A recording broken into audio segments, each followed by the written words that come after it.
Assalamualaikum warahmatullahi wabarakatuh. Perkenalkan, nama saya Ria Septiania Jalani. Saya merupakan mahasiswi Ilmu Komunikasi Telkom University dengan NIM 1502-204026. Di sini saya akan mewawancara Bapak Oni untuk kemampuan literasi digital dalam memenuhi tugas UTS.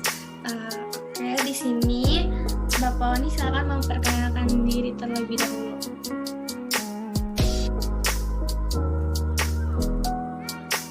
Oke, selamat malam. Assalamualaikum warahmatullahi wabarakatuh. Nama saya Oni Jailani dan sekarang tinggal di kota Manado. Terima kasih. Oke, Bapak Oni, di sini saya pengen menanyakan 9 pertanyaan ke Bapak Oni. Bapak Oni bersedia ya? Oh ya, bersedia. Oke, pertanyaan yang pertama, apakah Bapak Oni mengetahui arti dari distribusi informasi? Bisa dijelaskan? Distribusi informasi itu artinya melakukan penyampaian informasi kepada pihak lain, mendistribusikan atau menyalurkan informasi ke pihak lain atau komunikasi kepada orang lain. Oke, baik. Pertanyaan kedua, apakah Bapak Oni mengetahui cara mendistribusikan informasi menggunakan media sosial?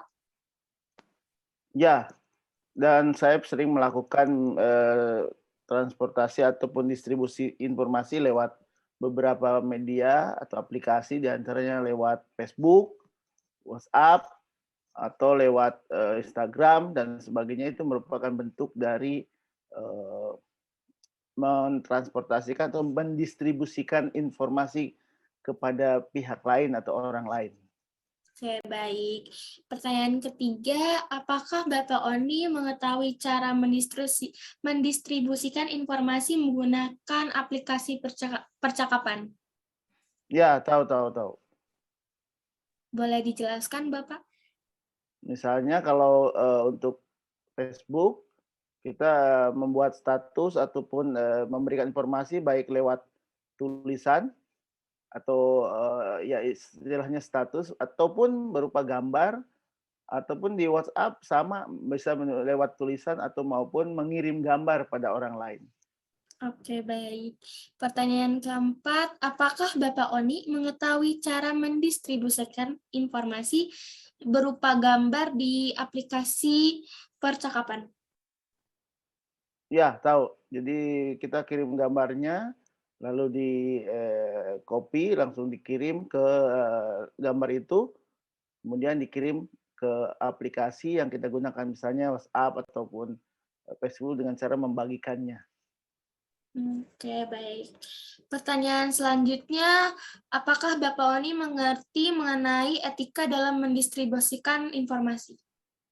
Ya, jadi etika itu penting karena itu bisa untuk menjaga satu informasi yang jangan sampai informasi itu yang salah. Kedua, harus menggunakan kata-kata yang baik dan tidak menimbulkan atau menyinggung perasaan orang lain, sehingga itu adalah etika dari mendistribusikan informasi.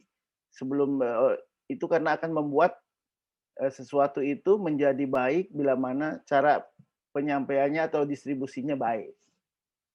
Oke, baik. Pertanyaan selanjutnya nih, apakah Bapak Oni memahami mengenai dampak dari mendistribusikan informasi? Bisa dijelaskan? Ya, dampaknya adalah pertama dampak secara positif itu dengan cepat kalau dengan media sosial itu. Tetapi dampak negatifnya adalah bila mana informasi itu tidak disaring dulu atau tidak diseleksi dulu sehingga langsung dikirim, dan itu ketika sudah terkirim maka dampaknya akan kepada orang lain sesuatu yang informasi yang salah atau yang tidak benar. Oke, baik. Pertanyaan selanjutnya nih, apakah Bapak Oni sering melakukan pembacaan detail mengenai pesan sebelum didistribusikan? Coba jelaskan menurut pengalaman atau kebiasaan Anda. Ya, biasanya kita seleksi dulu sebelum saya kirim misalnya dalam bentuk tulisan. Diseleksi dulu benar atau tidak, jangan sampai ada salah, penulisan ataupun ada yang lebih atau yang menyinggung perasaan orang, maka kita akan seleksi dulu. Setelah diseleksi yang, kalimatnya, kira-kira ini bagus untuk ditransportasikan atau didistribusikan informasinya, baru saya kirim untuk disampaikan kepada orang yang kita tuju.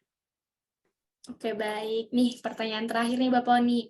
Apakah Bapak Oni menyaring pesan dulu nggak sebelum mendistribusikannya? Coba dijelaskan bagaimana caranya.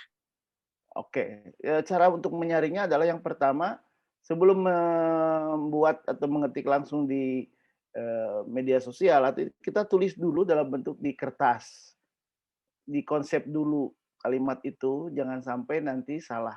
Baik salah mengirimkan, eee, gambar ataupun, mengirimkan tulisan sehingga itu dengan cara ditulis di tempat lain, lewat dikonsep dulu di kertas atau bisa juga kita gunakan, diskusi dengan orang terdekat kita. Kira-kira kalau saya tulis ini gimana ya? Nah, itu boleh dengan siapa saja, boleh dengan istri atau boleh dengan orang lain, yang nantinya bisa kata-katanya atau informasinya bisa baik diterima oleh yang akan menerima informasi. Oke, baik. Terima kasih Bapak Oni atas jawaban-jawaban yang telah diberikan berdasarkan pertanyaan yang telah saya berikan. Cukup sekian pertanyaan pada hari ini. Terima kasih sudah mau menjadi narasumber pada wawancara saya kali ini. Wassalamualaikum warahmatullahi wabarakatuh. Oke, Assalamualaikum warahmatullahi wabarakatuh. Perkenalkan, nama saya Rizky Jalani. Saya merupakan mahasiswi Ilmu Komunikasi Telkom University dengan NIM 1502 2040 dan 6. Di sini saya mempunyai satu narasumber untuk membantu saya dalam wawancara literasi digital. Boleh memperkenalkan diri, Kak Aksel. Halo, namaku Excel. Saya adalah sepupu dari Ria. Oke, jadi Kak Aksel, di sini aku pengen nanyain beberapa pertanyaan mengenai literasi digital. Pertanyaan yang pertama yaitu, apakah Kak Aksel mengetahui arti dari distribusi informasi? Bisa dijelaskan? Kalau menurutku, distribusi informasi itu adalah keadaan di mana informasi yang tepat bisa disampaikan ke orang yang tepat dan juga di waktu yang tepat. Seperti itu. Pertanyaan yang kedua, apakah Kak Aksel mengetahui cara mendistribusikan informasi menggunakan media sosial? Boleh dijelaskan? Melalui media sosial ya. Kalau melalui media sosial itu bisa melalui update status berupa tulisan, seperti itu. Yang ketiga, apakah Kak Aksel mengetahui cara mendistribusikan informasi menggunakan aplikasi percakapan? Menggunakan aplikasi, itu bisa hampir sama seperti media sosial, bisa melalui Snap. Biasanya aplikasi percakapan yang lagi ramai itu adalah WA dan Line. Itu bisa melalui update status, bisa juga menyebarkan informasi melalui chat juga berupa tulisan. Pertanyaan selanjutnya, apakah Kak Aksel mengetahui cara mendistribusikan informasi berupa gambar yang ada di media sosial? Kalau berupa gambar ya hampir sama seperti tulisan, cuma bedanya kita memposting suatu gambar seperti itu. Bisa melalui post biasa ataupun melalui Snap. Seperti itu. Baik, pertanyaan selanjutnya, apakah Kak Aksel mengetahui cara mendistribusikan informasi berupa gambar di aplikasi percakapan? Ini juga hampir sama, bisa melalui Snap ataupun bisa mengirim informasi yang berupa gambar itu tadi melalui chat, seperti itu. Oke, baik. Pertanyaan selanjutnya, apakah Kak Aksel sendiri memahami mengenai etika dalam mendistribusikan informasi? Untuk etika, yang penting jangan menggunakan kata-kata yang kasar, provokatif, sara, ataupun porno.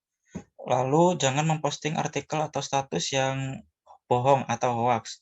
Dan juga jangan mengcopy paste artikel atau gambar yang memiliki hak cipta. Seperti itu.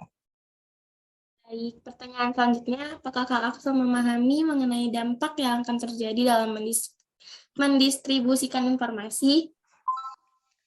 Untuk dampaknya ada 2 ya pastinya, ada positifnya, ada negatifnya. Untuk positifnya, yang pasti informasi bisa tersampaikan dengan cepat dan mudah, dan bisa terjangkau luas dimanapun. Tetapi negatifnya, apabila tidak dicari kebenaran informasi tersebut, bisa menjadi hoaks ataupun salah. Seperti itu. Selanjutnya, apakah Kak Aksel melakukan pembacaan detail kembali mengenai pesan sebelum didistribusikan? Ceritakan berdasarkan pengalaman atau kebiasaan Kak Aksel. Pasti ya, kalau pembacaan detail itu pasti, tujuannya itu untuk, mengecek apakah berita itu benar-benar berita yang benar atau berita yang salah atau hoaks, gitu. Ini buat Kak Aksel. Apakah Kak Aksel menyaring pesan sebelum mendistribusikannya? Jika iya, bagaimana caranya? Pasti untuk, menyaring kita dengan cara, mencari kebenarannya. Seperti, selain membaca detail informasi tersebut, pasti kita mencari berita tersebut dari sumber lain, contohnya atau Google ataupun di mana aja, seperti itu. Baiklah, Kak Aksel, terima kasih sudah mau menjadi narasumber di wawancara saya. Berikut Sama-sama. selesai sudah acara kita pada hari ini, hasil wawancara kita pada hari ini. Mau menyampaikan terima kasih banyak buat Kak Aksel karena udah nyempetin waktunya buat mau jadi narasumber di wawancara Sama-sama. aku. Terima kasih.